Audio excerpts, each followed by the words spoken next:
What is up, guys? Welcome one more time to the channel. Today we're still renovating. I still haven't finished painting. This is an actual window that I need to get rid of. That's gonna take a lot of work and a lot of time, but sorry about the set. Again, I'm still working on it, but I figure I will make some videos to keep on growing the channel. Today we're talking about one of my favorite cameras, the Insta360 X3. This is basically like a long-term review. I've had it since basically the day it was released.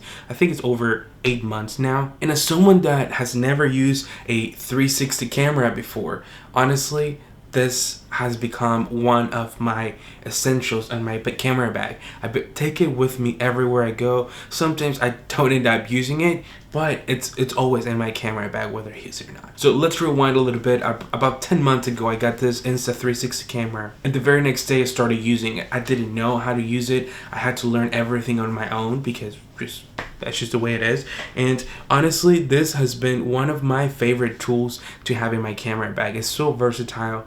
It has some pros and cons that we're going to talk about, but long story short, I love it. And will I recommend it? Absolutely. I never used a 360 camera before. I also had never used a GoPro before this, so I actually have the GoPro Hero 10 Black. I got it just a little bit after I got the Insta360 X3, and I used them for different things. They are very, very different. But we're gonna talk about that in just a minute. Being a complete noob in the 360 world, I honestly didn't know what I was doing. Using a 360 camera, it's obviously different than everything else because you can see all around it, and it has two lenses, has one in the front and it has one in the back. So it shows you what's in front of it and it shows you what's behind it. So that on itself is honestly really cool. It comes with a selfie stick that you can put on, and it makes a selfie stick disappear. I put some clips on the screen so you can see what it actually looks like. And honestly, if you put it in front of you with a selfie stick,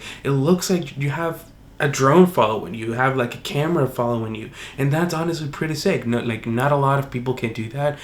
Not a lot of cameras can do that, and if you can offer a unique perspective in social media for your clients, people are gonna buy it. Especially for me, I use it a lot at church because I don't have anyone to film me when I'm filming at church. So if I'm doing any worship clips or anything that I'm doing, I stick this on my camera rig because I know that I can use the footage for my personal social media. So something I really like to do on my social media is POV versus the shot. Like what my normal eyes would look versus what the camera actually sees. So I've actually used a lot of footage from the Insta360 to make these type of videos. And honestly, this may sound vain, but I couldn't stop thinking about filming myself. Like, I want footage of me holding a camera or me doing a video, and I couldn't do it because I don't have anyone recording me. So the Insta360 comes in clutch because I can just put it in,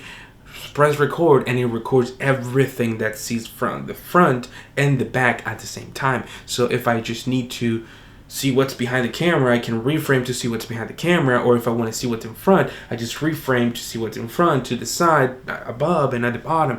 Like, it's honestly a unique perspective. But what's different from this, the previous model, by now, I'm sure you've seen some reviews. This has a 2.29 inch screen, which is pretty big, I'll say. The menu could not be more user-friendly. You can literally just swipe from photo to video to 360 to regular mode, and it's very user-friendly. You can just select your resolution, select your frame rate.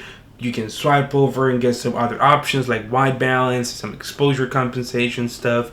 But straight out of the box, for someone that has never used an Insta360 or any 360 camera, you don't have nothing to worry about. They have done a really, really good job laying out the menu. This camera also has a 1/2 inch sensor, which provides you with a better detail in video. It also has 72 megapixel photos coming off that sensor, which is pretty incredible. And the big deal is now that you can shoot HDR content. HDR stands for high dynamic range, which once you select that, you do that outside mainly, you can preserve a higher amount of information in the highlights and in the shadows, or the brighter and the darker parts of your image, without losing much detail. A single lens mode. So there's a whole new mode in this version of the Insta360. You can either shoot a 360 with both lenses, or you can use each lens in a single lens mode to mimic more of a traditional action camera. This now can shoot 4K in single lens mode, which is pretty cool. This is the biggest part, and this is where I will probably go off script and just talk about it, because well, this shoots 5.73K. It's incredible. It sounds amazing. However, since it has a 1/2-inch sensor, you cannot expect much from it. Also, it shoots 5.3K when you are on 360 mode. What that means is that the whole 360 video, so everything it captures, that is what is 5.3K. So when you're reframing for social media, when you're reframing a 16:9 or 9:16, you will lose a lot of detail, because essentially you're zooming in, you're cropping in, so you lose all of that detail and it doesn't look as good. This obviously took me a long time to understand, but when you zoom in and out, when you reframe, the quality will decrease. On a GoPro or an Osmo Action, whatever it's called, you have 4K all the time. The difference with the GoPro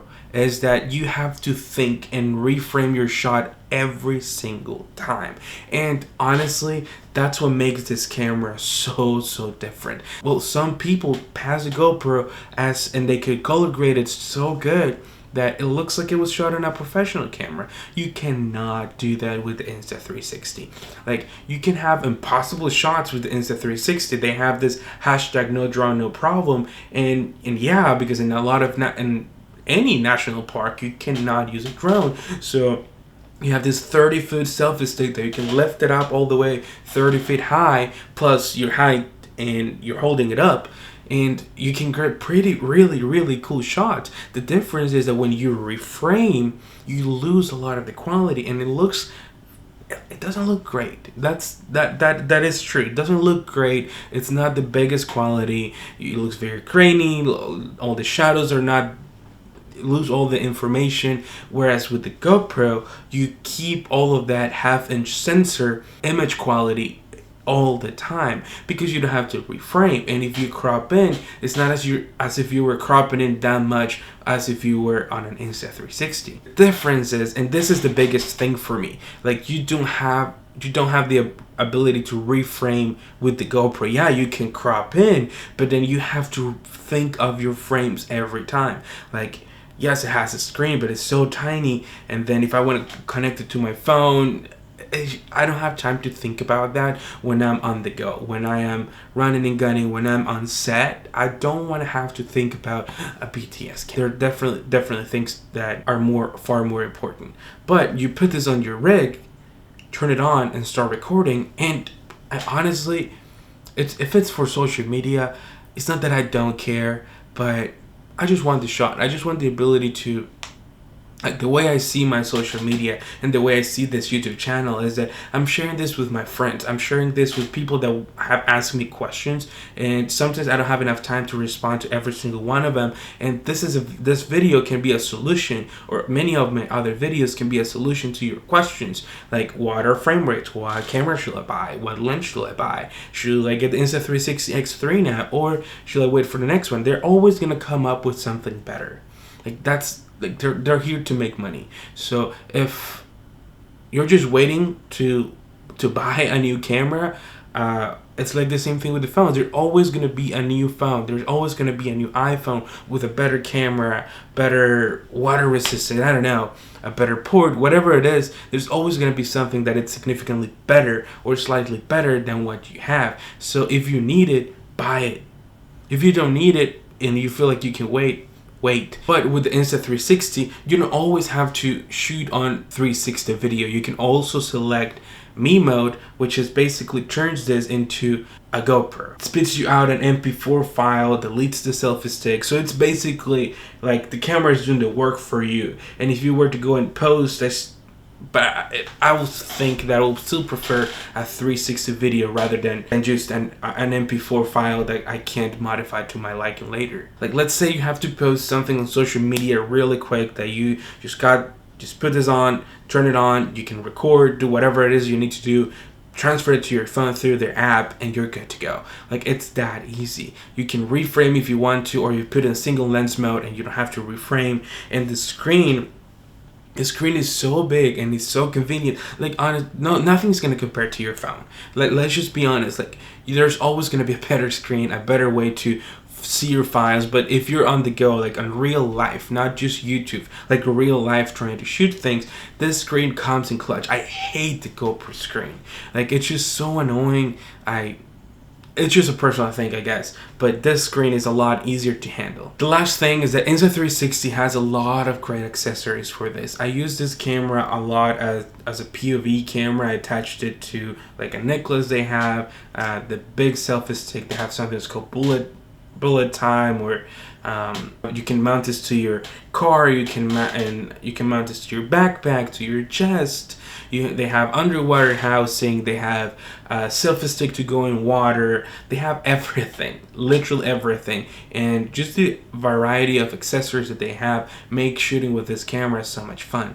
I'm not gonna get into showing you how the app works. There are plenty of videos out there, plus it's very intuitive. You can do it on your own, or let me know if you want me to make a video about that. I can, and I would love to if you have more questions. However, would I recommend this camera in August 2023, basically like 10 months after it was released?